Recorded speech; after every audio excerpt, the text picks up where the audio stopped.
Hello and welcome to the Space News Commercial Space Transformers series, where we aim to give you a behind-the-scenes look at the people and companies driving the space industry's commercial transformation. I'm Jason Rainbow, senior staff writer at Space News, and today I'll be talking to Theresa Condor, CEO of small satellite operator Spire Global. Theresa was promoted to CEO last month to lead the next stage of growth of the company, which operates more than 100 satellites, and in addition to providing aviation, weather, and other services, also hosts customer payloads on the spacecraft it builds in-house. The company used to provide a commercial ship tracking service, but recently sold that business to help get in shape for future opportunities. So, Theresa, Spire has been around since 2012, a time when this new breed of commercial space company was just beginning to take off. How has the industry changed since then, and how has Spire evolved along the way?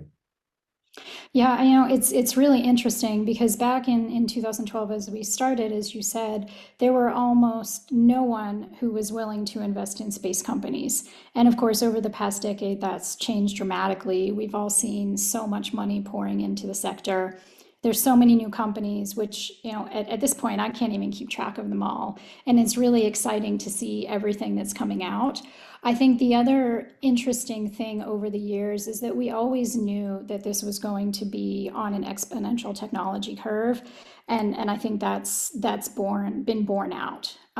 With those two things of, lots of money coming into the sector and really rapidly evolving technology, it's been interesting to see the type of expectations that have been built up for the sector as well. And, watching how we're starting to reach a point where the industry needs to start maturing and everyone takes that technology and all that money and really starts to execute and starts to show the value of it. So I think we're starting to reach that stage. I think Spire is also very focused on that process of execution, of providing solutions to real problems. And it's exciting to see where the sector will keep going. Yeah, the commercial sector is definitely becoming increasingly crowded. How does Spire differentiate itself as new players come in? Since we've been around for quite some time, we have a fully deployed satellite network and years of operational heritage. So I think in the first place, that's already pretty unique. I would also say our business model of having multi-purpose, multi-use satellites that lets us really monetize across multiple large target market opportunities is an important part of what we do. And really with a proven go-to-market model that we've now shown works, those are all quite unique things in the sector at the moment, I think. Yeah. And of course, you've been with Spire since the outset, but was promoted last year as CEO. Congratulations. Uh, Thank you. what's what's your vision for Spire this year? And what are you focusing on as you step into this new role? So I think the vision doesn't really change. We still care about, data and services from space that are going to help solve problems here on Earth. We've had and will continue to have a focus on solutions that are around climate and global security, and all the typical types of products that we've been doing up until now. I think what is going to be nice about this year is that we come in really focused on the next stage of maturity and transformation of the company. So, really doubling down on operational efficiency and our ability to execute at scale that lets us keep growing. So, it's really about those, almost boring nuts and bolts of execution. Yeah, and talking about that strategy, Spire recently sold its maritime business. What drove that decision, and how does that fit into Spire's broader strategy?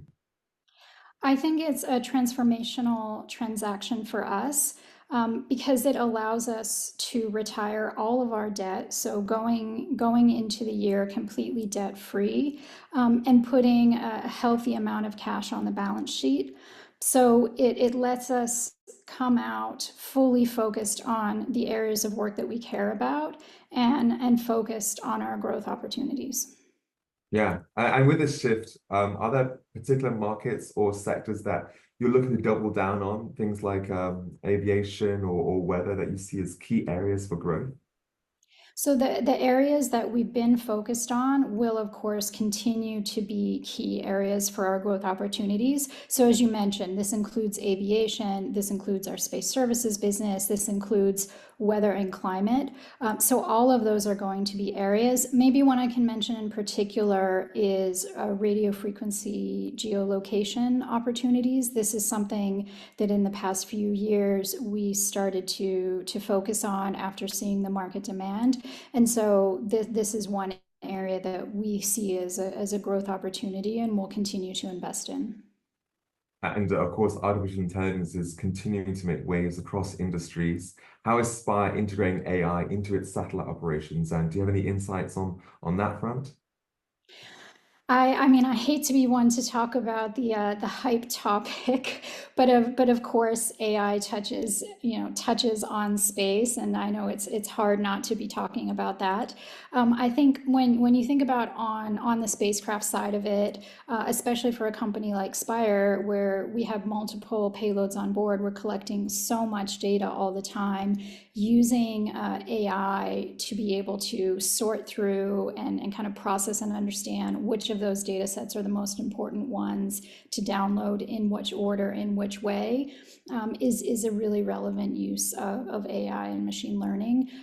The other side of it is if you want to think about satellite operations and kind of giving intelligence to the human-based operators, where you can get, for example, anomaly alert detections that the actual operators can then go investigate.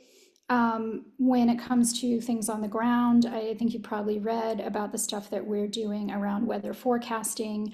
We've always done numerical weather prediction models that are more physics-based, but we've now also started doing AI-based weather forecasting models.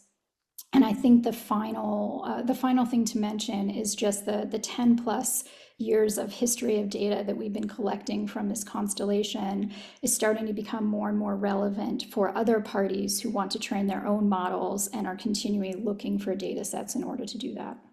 Okay, interesting. And beyond AI, what other technologies are you excited about that could enhance Spire's offerings?